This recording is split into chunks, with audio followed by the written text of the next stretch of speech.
Hello everyone.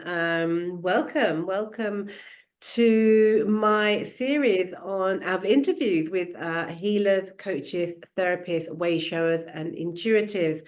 So my name is Claudia Chapman. I'm a women's empowerment and sexual trauma coach, and I'm doing these interviews to find out more about the women behind our businesses and what motivates us and calls us to do what we do.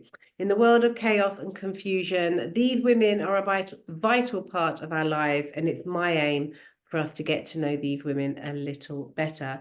And today I am so honoured and pleased to have the amazing Gill Kirkham with you, and she's going to introduce herself. So over to Gill. Hello, thank you, Claudia. Hi, everyone. I call myself the Mind Alchemist, and that's because I've gone on a very deep journey myself of inner work and how that works within relationships with self and others. And I very much help other people do that. I guess the easiest way to describe it is my yang energy was hardcore sales and marketing and very much go, go, go. And then I had this huge everything imploded and exploded in my life once, and then I went into my yin energy and all the psychic skills and trauma release, and became a channel, a medium, and a psychic healer, and all of that rolled into one is Mind Alchemy. And yeah, I'm the creator of State Change Alchemy, which is a modality in itself, which is exactly for all coaches, healers, change makers, people that work with clients to really help shift themselves and their clients, which I'll tell you about a little bit more in a moment. Yeah, that's where I'm at right now. Amazing. Wow, that's really exciting. Really exciting. So it's really, I really just want to kind of presence what you just said about kind of coming from that yang energy into the yin energy, and the yang energy being that masculine side of ourselves, and the yin energy being the more feminine side of ourselves. So why do you think you needed to move away from that yang energy and move more into the yin? Well, you know, when you've got this nagging pain, like a bird pecking at your head, and it gets louder and louder and louder, and you're trying your best to be happy, and no matter what you do, no matter how much exercise you do, how much money you earn, how many holidays you go on, how many things you can organize and be part of, you're just not happy. That's where I was. And it didn't actually dawn on me that I needed a massive life change, but the universe, my higher self, the collective had a different plan for me, because I wasn't paying enough attention to what was making me basically miserable. I remember being really skinny and jogging every morning, and I was just kind of high on nerves the whole time and not really fulfilled. And although I was getting lots of dopamine hits and lots of with sales and getting things done, and had loads of friends around me, nothing was quite satisfying. Nothing was satisfying. And yeah, I just had this series of events where everything, financially, relationships, socially, family, all went bang, literally in the space of 3 months. And I was left in this space like a newborn chick, going, what's going on here? I've got to find out what human behavior is about, because this is ridiculous. Why are they such, any swear word you can think of to fill in that gap? And because various things came along that I wasn't expecting. And I think one of my biggest, now I would say, weaknesses, but also something that's very innocent, is seeing the good in people all the time. And I'd done that quite a lot up until that point, and it had kept coming back and giving me wake-up calls. And this was the big final wake-up call when I went into deep diving into psychology, and that really wasn't enough, and emotional intelligence wasn't really enough. And then the trauma release work suddenly woke me up when I got about the inner child, going in through the consciousness, going through the quantum field, seeing past lives, and finding out everything in our energy that's available to us through different perceptions. And then suddenly things started falling into place. So before you go into the details of that, because that's all absolutely fascinating, I want to learn more about that, and I'm sure the listeners do too. Can you just tell me, do you think that there was a particular moment, like a particular I mean, I know it sounds like a combination of things, work and family, etc. Can you tell me when, and was there a particular moment that comes to mind where it just was like, you know what, I'm done. I'm done. I need a change. Yeah, it was something, a conversation with my dad, actually. I realized that everything that I thought was real and was supportive and was safety and security and certainty was not true. And yeah, he said a few things to me that really, they felt like stabs. And I was like, after all of that, all these things had gone on, and after all of that one conversation with him, I just bang.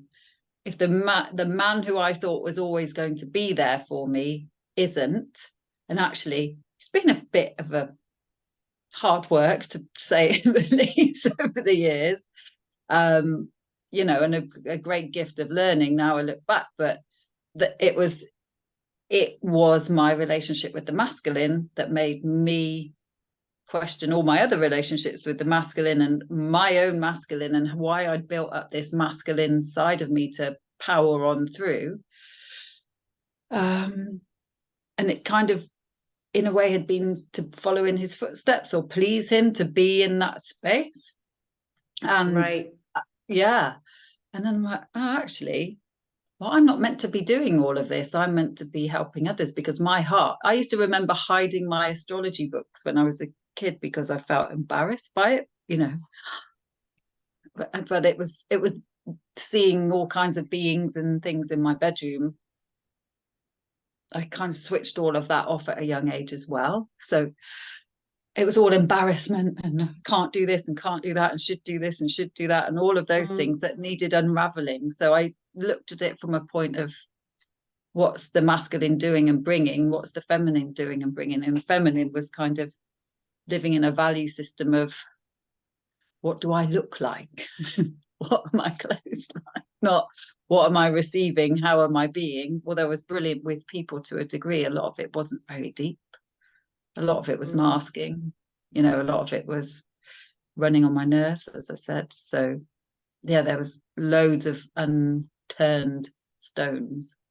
Would you say like that, like an element of, or a big element, maybe, I don't know, a small element of being born into a particular society and born into a particular family, born into a particular lifestyle, and that's what it's sounding like to me. And like there was shame around having these, you know, astrology books and all this other stuff that was happening for you. It was more esoteric and whatever word you want to put to it. So it sounds like, have you read the Heroine's Journey by Maureen Murdoch? Because it really does describe the relationship you're talking about with your dad, and this kind of how we produce these yang energy females. It's really interesting in that book. No, I think it's on my Audible. But I get the hero's journey, if it's the same hero's journey as, yeah, it's the Heroine's Journey by Heroine's Maureen. Journey. The Heroine's Journey by Maureen Murdoch. I highly recommend. There's a great chapter in it that I think might just drop in for you around your relationship with your dad. So just putting it out there. But it's kind of like why a lot of women have gone from the corporate world, or why they entered the corporate world in the first place, because of their relationships with their dad. And wanting to be that sort of masculine energy for their dad for whatever reason, and then moving away from it. So it kind of sounds like that might be true. Do you have brothers or sisters? Yeah, I've got a brother who's a few years younger than me, and a sister who's probably about 20 years younger than me. No, right. Just out of curiosity, did your brother sort of go along the lines of your dad's, your kind of dad's will, if you like, or were you the one that was expected? No, I was the only one. My brother tried, but where I have a lot of psychic abilities, my brother does as well. And unfortunately, he took it on a different path. So yeah, he's not coping well, or hasn't coped well with his truth and his abilities, because he never lived up to what he thought was good enough, but he's also born in a very destructive space. I'd love to share all the stories on here, but I don't think it's fair on No, him. But no. there's been a lot of incredible stories that have come out of our relationship, but also some massively destructive ones again that have been incredibly triggering and incredibly resourceful, as in the gifts of learning. But the yeah the yeah the I'm definitely the one who's gone deep into the soul's calling as far as what that brought to us both, and he unfortunately hasn't managed to get out of certain places. Okay. Well, His sorry, I didn't ability. mean to. Yes, being an intuitive, I guess I kind of went down that path with you. Yeah. But we can go and have that conversation maybe another time. So coming back into you, as if kind of getting a picture of you, which is always really interesting. So without exposing your brother's situation too much. So yeah, tell us more about what your gifts are. I mean, that's what people want to really hear now that we know a little bit about the woman behind her business. I'm absolutely fascinated because I read that you talk about the ninth dimension. I mean, I knew about the fifth dimension. What is the ninth dimension? Well, they're all. So if we were just sat in meditation right now, we would be able to, if we could go and open our hearts, we would just be in a ninth dimensional space. Most of us, the intuitives, if we're open, if we can ground in, if we can open our heart space, we can basically, ninth dimension is I am fully aware. Whereas first dimension is I am, but no awareness. Fifth dimension is kind of the manifesting space. Fourth dimension is where we go when we pass over, or where we go in our astral traveling and our dreams. It's literally where our consciousness goes. So when we do intuitive work, we can see into different dimensions. They're available to us. But when we're in this 3D dimension and we're looking at walls and things like that, we can't necessarily get past it. So it's literally a space of non-attachment, going straight into where it is that we want a future vision or heal the past in a space of expansive light. And if we can get into that still point when we're meditating, or where we're being held by someone, when we're doing inner work, the energy that comes through, or what's coming through for me at the moment, and what I'm helping others with, is moving in through that dimensional space, so that it just is in the moment. So that can then be anchored into our 3D reality, should we let go and surrender, and not try and put too much attachment and meaning and what ifs and ego and inner child and all of those other things, basically getting out of the way. As long as we get out of the way, we can move through that space and then anchor it into our reality now. So what I can hear is that you're talking about, you didn't use this expression, but I kind of get the feeling around this kind of, when you say get out the way, get the ego out the way, get all the things out the way, it's kind of this empty channeling, empty vesseling, where we then have the opportunity to kind of have new downloads coming into us. And so do you work in a way that sort of if you're working with me, for instance, or working with anyone, I presume you work with women and men, is that correct? Yeah, I'm Okay. non-gender specific. Non-gender specific. So you want people to be able to leave their egoic mind, to be in the present moment of something new? The only way I'm working in the 9D, well, in all dimensions at the moment, is with state change alchemy. It's a process that I channeled through in 2021. It came to me, I had boxes falling off shelves, a washing machine was going nuts at 3 a.m. I was like okay, I can hear you, but I don't know what it is. I got some help.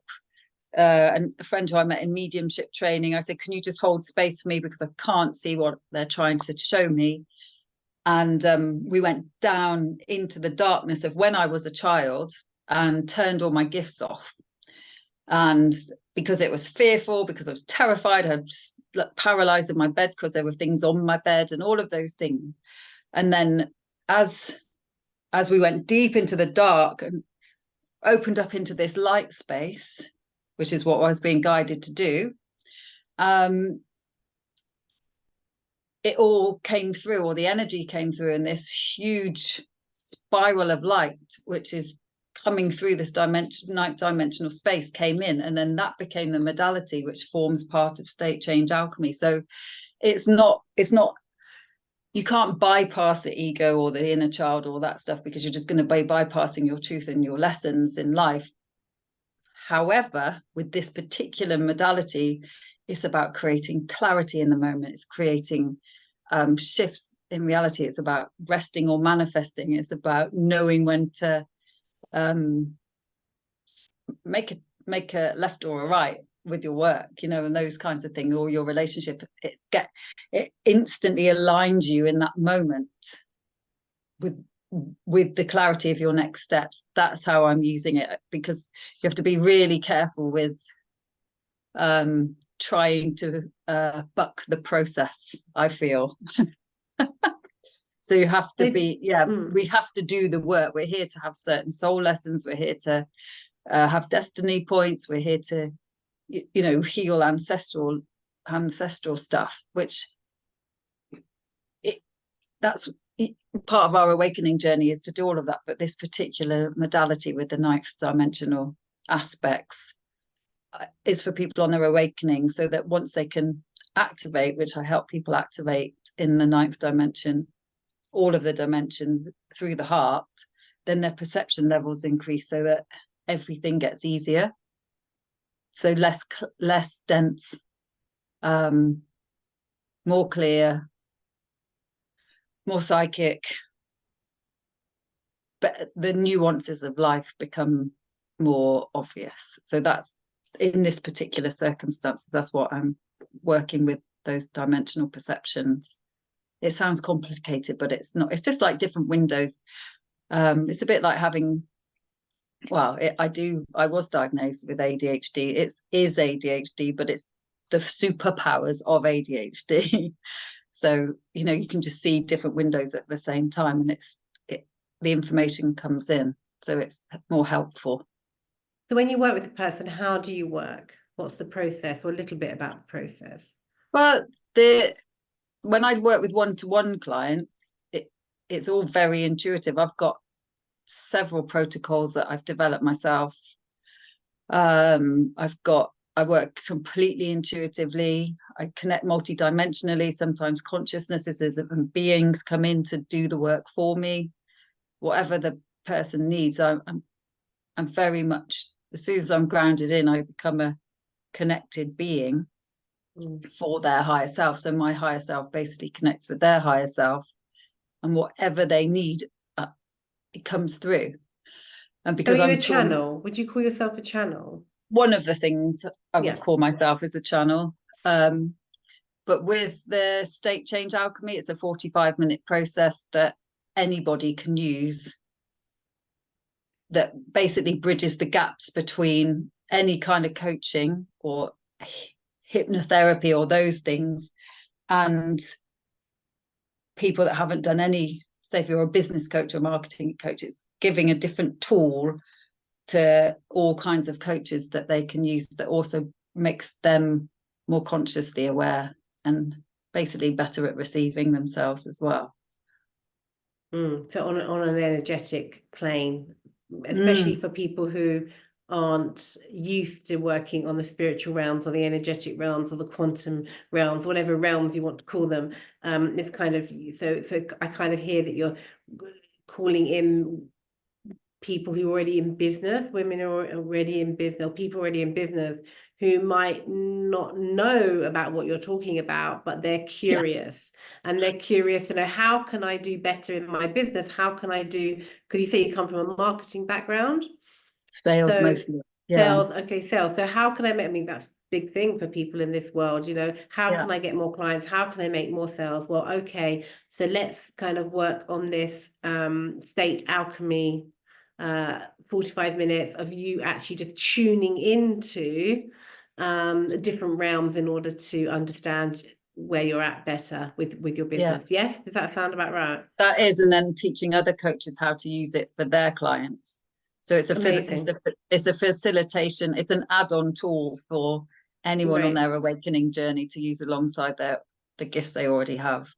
Yeah, and I kind of really understand this because as an empowerment coach and sexual trauma coach, I actually started off with the Reiki. I actually started off with the energy, and also sort of work with Marissa Peer and Eckhart Tolle and very much energy, you know, Joe Dispenza, energy centered work, and then kind of coming more into the somatic practicing, which I've always done, but you know, sort of you. So now I'm kind of thematic practitioner, energy healer, and you know, emotional and energy and spiritual, all of the things. It's a mind, body, emotion, spirit kind of way that I work.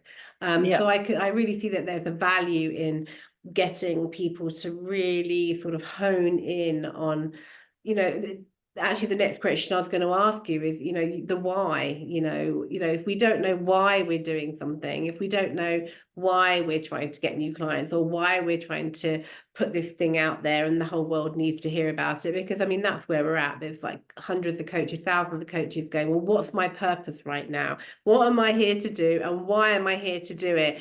And it's the big question this year, isn't it, is the why. And also what you said about the awakening. I mean, right now, especially in the month of April, we've got retrogrades going on, eclipses going on, we've got everything, loads of different stelliums and also, and it's all about the awakening. So it's kind of like interesting you should mention the awakening. So if we are trying to step into our awakening and we're trying to step into our purpose, you know, what's your why? What's your why for doing what you do? Maybe that will help others. Yeah, there's so many whys. It without without waking up spiritually, you get stuck. Without progress, you get stuck. Without courage, you get stuck. Without dancing naked in the rain, you get bored. You know, it's that kind of thing. It's going into the unknown. It's being curious. It's looking through different people's eyes. It's putting yourself into other people's shoes. The biggest problem we have, the thing that I work with the most, and which is part of state change alchemy, is the polarity of consciousness. So good and bad, right and wrong, black and white, separation, separation, separation. And it's beginning to get unified. The only way we're going to become unified as humans if we can see other people's point of views, perspectives, perceptions. So working with different perceptions, we can then stop the separation. So from a big grand scale, it's to help wake up as many people into unity consciousness instead of polarity, duality consciousness, through their perception shifts by, you know, taking a moment to be in their heart in every given opportunity so that they can enjoy and receive. And you know, we're conditioned to be in survival mode, and it's so much nicer when you've healed out of that. And it really is. You know, it took me a while, and it's really possible. It's really possible for everyone to be in full receiving of what they desire. And for me, the biggest thing is perception, and state change, because it's not really looked at enough. We're constantly pushing, and actually, if we know when to stop and to start and stop and to start, we give ourselves a break, and we come from a place of compassion, and people don't seem to get that on a mass scale yet. And yeah, just being around people that could be so much more, and they've had some big trauma event, and they've literally got stuck at that age, and you can see that they're, for whatever reason, not getting past that in so many aspects of their life. To be able to shift out of that with one session of realizations and light and shifting out entities, or the stuckness of it, it's miracles and realizations, and there's so many whys. It's so satisfying, unlike selling, to make these things happen, or help support people in those kinds of spaces. Yeah, no, I hear you on all of those levels. What you've just presented is a unity consciousness, stepping out of polarization and duality, and to free yourself from the good and the bad, right and wrong, you're right, I'm wrong, etc., etc. The pandemic amplified, I call it the great magnifier, the pandemic. The pandemic was a great magnifier of everything. And if there, this was the beginning of our mass polarization. You're wrong and I'm right, over vaccines, over where it came from, blah, blah, blah, blah. The list is endless. And then obviously through the pandemic, we became more and more aware of the quantum fields, and the idea of unity consciousness is what you're talking about. And if we can all get ourselves in this state of being, like, as soon as you went like that, and I actually went unity consciousness in my head, and you said it, that's why I smiled. And I was like, yeah, we're on the same page. We're on the same page.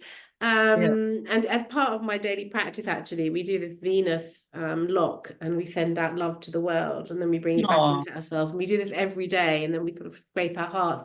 And that's part of my Goddess chakra dance thing that I do every day and put out into the world. And it's interesting that you're also talking about trauma in what you just said. You're also talking about and on what's kind of ringing true for me is a connection between when unity consciousness really sort of excelled through the pandemic, and we were polarized, and then what came through for me is the fact that we were traumatized. Like in the pandemic, we all went through collective trauma, and with my work, I realized that a lot of people, not only when I went through collective trauma, but a lot of unmet trauma came up for a lot of women, and a lot of middle-aged women who were going through menopause, particularly, and the idea of Chiron returns. I was saying to you earlier, Chiron returns around 49 years of age. So as you're going through perimenopause-ish, menopause, you will often find that Chiron returns is the wounded healer. So if you're a healer, something wounding may come up for you, and it did for me, and that was my historic childhood sexual trauma. And then that became my healing over the last 4 years, and now I've stepped into it, fully into helping other women who've gone through sexual trauma, and I see a close connection between all of those things. We could go into like rabbit holes right now, which we won't do, but I'm sure in another conversation me and you can have around sexual trauma, the pandemic, unity consciousness, etc. It might sort of go over a lot of people's heads right now, and it's probably not the space, but there's a big connection, isn't there, between all of these subjects? Do you not think? Yeah, I think the biggest thing, Teal Swan said it, I went to see her in Birmingham. She said the world is in healing crisis right now, and through crisis creates danger and opportunity. And I just, and the opportunity is to either stay in, danger, or do the best we can to heal ourselves, look at ourselves, wake up to all of the other parts of us that we've been ignoring and abandoning. Because if we raise our awareness and abilities and consciousness, then we'll literally help others just by doing that. And that's what we can do, own our own part in it. Yeah, and I think when we share our lived experiences, I think it becomes easier for people to digest as well. So the fact that we're doing these interviews, I'm not just talking about the work, I'm talking about the woman behind the work, the women behind the work, in this case you, of course. It's much more engaging for people to know about you, and so as much as the work is amazing, it's like, well, what's your lived experience, you know? So yeah, so I think it's really, How long really have you got? important. Yeah, right. Okay. How long have you got? And you kind of pointed to it, but maybe you could just spend a few minutes just pointing at some of those things that were coming through for you that you're now working with, those elements. Maybe it's the elements, maybe it's something else, but just a little a little bit about your lived experience. So people know, why would I want to work with Jill? Well, I want to know what she's experienced in these realms. How can that help me? As in how my actual life has been affected, Well, or as in up the higher realms? um, ooh, okay, maybe are they connected? Are they connected? Are they connected? I mean, Oh, yeah, so it's your absolutely. purpose. I mean, there's your why, and then there's your purpose if you can separate them. Um, and your purpose probably comes from your lived experience. So you were Mm. talking a bit about that earlier, about moving away from the yang and into the yin, and that as a child, Okay. you had to hide your astrological, and it sounds like you had entities come to you. So what could you kind of describe a bit about that sort of Okay. lived experience? Do you know what I I've mean? got a good one. I've got a Got a good good one. one. Okay. So what sprang to mind there was the neurodiversity piece that I just touched on earlier, which when you get diagnosed with ADHD, for example, like I was in 2010, it was a bit shameful, but at least I got an idea of why I was the way I was. I'm not a labels person. I actually love to delabel because I see a label as a way of energy management, a navigation tool. So when people say, I'm this, I'm that, I'm this, I'm that, I've got this, I've got that, I've got this, I've got that, it's like, okay, let's unravel all of that then and see what's actually going on. But they're great signposts. So the symptoms that I had as a child, which are associated with ADHD, are scatty. I used to get called names like, I can't even remember, living in my own head. I was so ridiculously sensitive to rejection. I was masking the whole time. When I was at school, I couldn't sit still. I was probably seen as naughty. I got everything in my classes, unless it was boring. I didn't pay any attention whatsoever. And I didn't do as well in my exams as I expected. So then I felt not good enough because, you have to be really good. So in order to be good, so I kind of went off the tracks. I remember being everybody's friend. Like you would just said I was a popular kid, but actually I didn't have any really deep connections, probably 5 friends max, which I know is good and better than some, and it was brilliant. But I went from destructive relationship to destructive relationship. I've got scars on my body from men and abuse and those kinds of things. And that was all to do with lack of emotional connection and not knowing what to do with my emotions, and not being grounded, and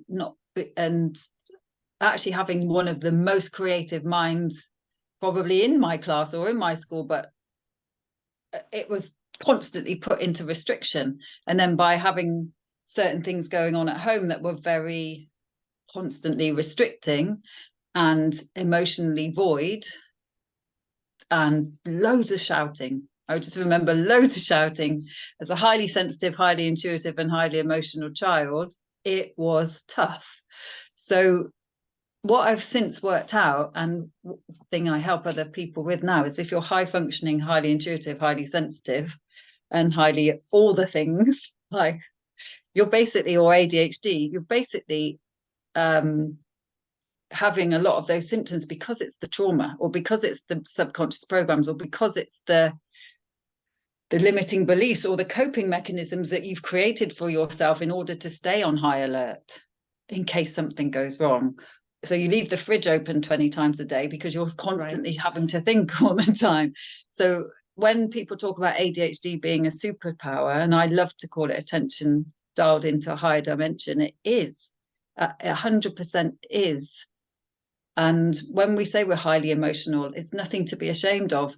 And I was. And when I was used to be called overly sensitive, I'm not overly sensitive. I'm really bloody sensitive. And because of that, I get hurt easily and I misunderstand things. And I've got this, what's that all about thing? And I have to work things out really quickly because there's so many opportunities of different information coming through all the time. So it's all energy management, and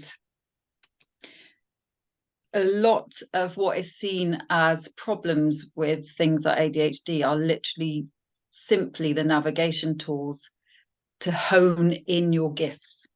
So that's something that I would say has been my journey, is those navigation tools that I've had to create through not no longer thinking I'm going to fit in with everybody else and I'm going to drink. I loved socially drinking.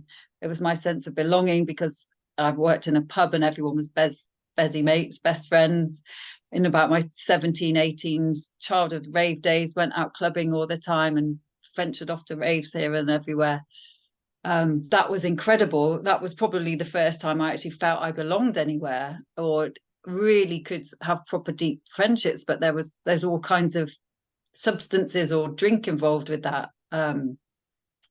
So then all that needed to be unraveled as well. So that's my journey and my life, is to deal with all of the labels, unravel them all, heal what needs healing, and then open up to the expansive polar opposites of what they were to become the gifts. And yeah, and the purpose, basically. So my purpose has come through all of that and all of those things. If people are resonating with that,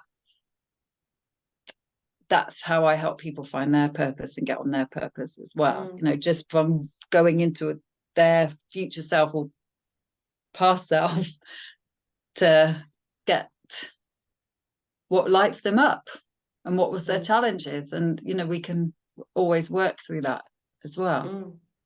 Yeah, I mean, fascinating. So actually, like in response to that, I know that there's lots and lots of women, particularly, being diagnosed recently with ADHD. It's quite amazing how that's coming through. And as someone, I used to be a specialist of ADHD and autism back in the day. That's where I come from, that teaching background. And I actually find ADHD and autism really, really, really interesting. And what you were saying, and you didn't put it like this, but maybe I could, is that, you know, the ADHD is, I can't remember the word you used. What word did you use for the H? A navigation tool. Oh, navigation tool. Yeah, it's almost like hypersensitive. So you're talking about, so what I could hear in that conversation just now was you talking about hypersensitivity and talking about hypervigilance. So everything like with ADHD is, you know, hypersensitive, hypervigilant. The trauma part is the hypervigilant because, you know, when you're always expecting something to come at you, in your case, you're talking about lots of noise and chaos, and you're a very sensitive child. You're in that, you know, that fight and flight state quite a lot, into that sympathetic nervous system. So actually, you probably got quite exhausted.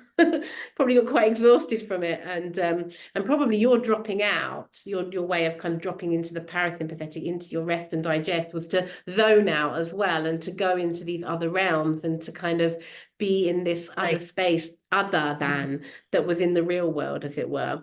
And I have heard that quite a lot from women and young people who and noticed it in young people who have ADHD. And it's kind of like you do get hyper focused on something as well. So you're probably very good at a particular thing, and that's why you were so successful in your in your other business, and I'm sure as successful in this business, and that you kind of really hone in on things and get laser sharp. So that's the gift, right? That's the gift, and that's the gift, and that's the gift in it. So that's you know, really incredible. And like you said, it gives you that purpose, it gives you that drive.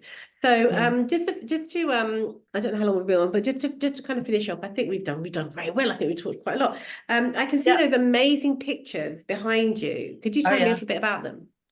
So these are channeled oracle cards. They're nearly finished. There's 44 of them in between my windows there. Gosh, they're amazing.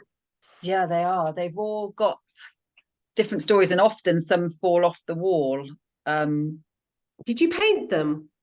No, I've got a designer, so I channeled them, and I went to sit with her, and we've used everything possible, so photos, AI, drawings, anything that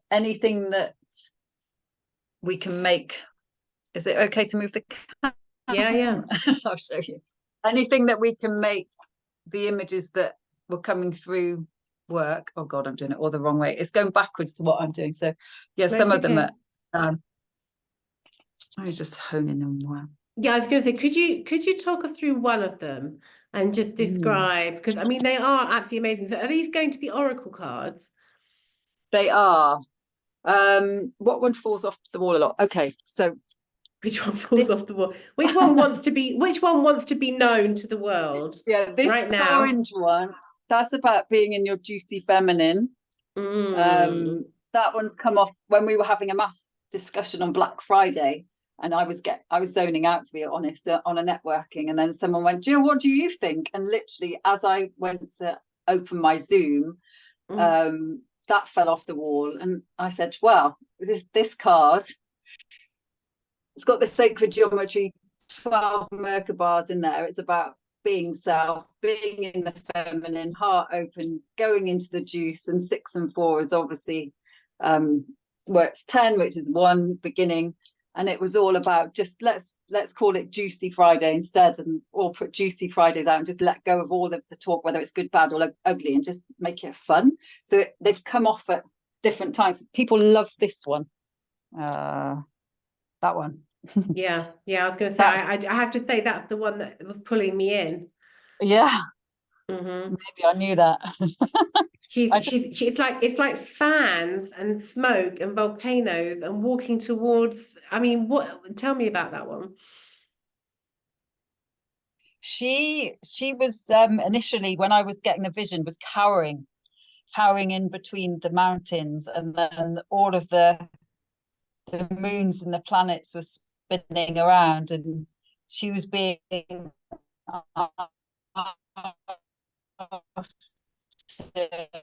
You're breaking up a little bit. Oh, really? It's okay. Yeah, you're better now. And I can see you've got the numbers 876. Is that right? Or yeah. And so, I can't remember off the top of my... Okay, so numerology comes through you as well. They've all got sacred geometry. Yes, sacred geometry, numerology, it all comes through. Everything comes through. I've worked really hard on being a medium for all things, and that's part of my gift. So, and I help other people activate theirs. I think anyone who's highly sensitive has the ability. So yeah, this is, activating the spine, seeing from the bird's eye view, going into the grey, not the black and white, lots of gold shimmers around. Yeah, she's on the path, that one. She is. Wow. They are absolutely stunning. Well, I'll let you know when they're ready. It's not long. You've just got to... Yeah. Well, that was definitely the one I was drawn to, for sure. I think I might be drawn to it because I recently had a picture taken of me at the waterfall, the sacred waterfalls in Spain, and the sun was shining on my naked back, and that kind of reminded me of that feeling of that expansion of nakedness around water and the mountains, and one of my favorite places to go, really. sounds So, really oh my cool. God, this conversation's been absolutely amazing, and I hope, and this is why I'm doing this, because I was saying, you know, want to get to know other women much better, but you know, this is so much better. Like if we were at a networking meeting, we get a couple of minutes together, and we probably wouldn't know any of these things about each other. So, I've thoroughly enjoyed this conversation, and I hope, and I'm sure the listeners have too. So, can you tell me where people can find you? I will put obviously all your links in the comments for everyone, but if you could just verbally tell everyone where they can find you. Okay, so gillkirkham.com is GILL and then KIRKHAM.com. Facebook's probably where I'm most present, as far as this morning I just did a quick energy update, those kinds of things. I am on Instagram. It doesn't float my boat so much, I'm gonna be honest. Yeah, I do a same. bit on YouTube and LinkedIn, so yeah. I think we're feeling the same Yeah. energies in the same places. I'm not into the entertaining side. I like information. So I'm gonna end the conversation here because you're breaking up. Okay, amazing. Oh, bless you. It's suddenly we've done so well, but we've got a little bit of breaking up going on. But I think you're just about still there, so we're good. So I want to say a massive, massive thank you. And yes, I hope this is just the beginning of a lovely new friendship. And oh my gosh, love and light. Gill, take care and have a beautiful day. Have a beautiful week with all this Mercury retrograding and a sexy Thursday with Venus and Mars coming together. Maybe that juicy orange picture might come into play. Yeah, it might. You never know. Love and light. Keep that off camera. Keep that off camera, yeah, or on camera. Who cares? Right. All right. On that note, let's go. Take care. Lovely to meet you. Sat now. You too. Bye bye. Bye bye.